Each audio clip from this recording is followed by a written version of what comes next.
Hey all okay? All doing good? Patchbays, who would have thought I would have needed another Patchbay? In fact, two of them. So, reason is, here we go, and I've gone for what I've had before, Ultra Patch Pro.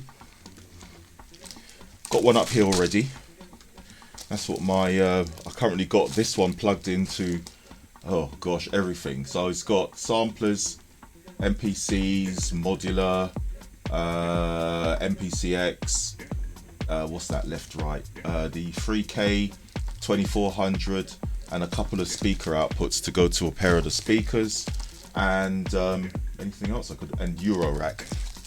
So I've got them done in pairs, but as I've got 8 outs and I felt the need to maximize the use of my 8 outputs on various devices such as the 3000, the MPC 60, over here is the Akai MPC X and the 950. I've had to go and get a few more Patchbays, so here they are. And so yeah, just as I said, I've gone through the Behringer ones. I mean, they seems to work happily.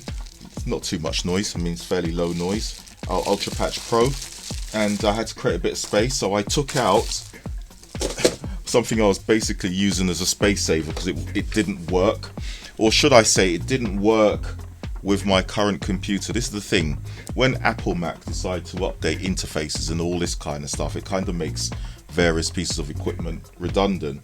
Hence why I got the Scarlett 8920 Pro. So this became redundant. Didn't work. It was for one of the older Mac computers. For some reason it didn't work with the new ones. Ended up having to get a new interface. So yeah, great, thanks Mac. That's what you do. So I'm going to take this home, see if it plugs in. So I've still got the old Mac at home. I'm going to see if it works. I'm going to a bit of experiment at home. Never know, it might work, might come back to life. Not that it was broken, it's just the software didn't work. So the software and the hardware didn't hook up to the Mac, and that's why I got the Scarlett Pro. So yeah, it's taken that out. Unfortunately, it's 2 rack spaces in height, and I can plug in the 2 new ones. So I'm going to plug in, see that? That's going to go in there. And a new one, the other new one, is going to go above it. What that's going to give me is, I'm going to put the MPC 3000 8 outputs here. I've actually got more than I just realised. 24 outs. I can put 3 items on one. I actually thought when I got it, because this is an old one. This is a Hoser Patchbay, and it's got 16 ins outs.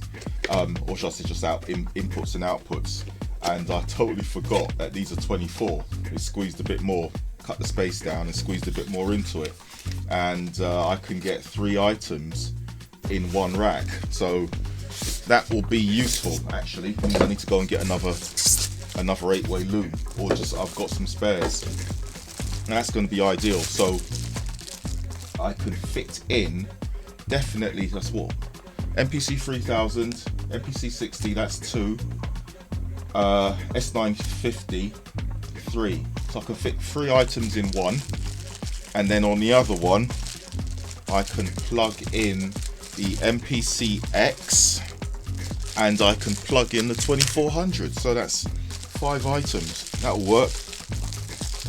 As I said, not the most exciting video, but you know, this is the housekeeping activity you've got to do sometimes just to keep things going. So that's going to slot in there on top. So I'm going to be patching away. I'm going to set up the switches first to make sure they're okay.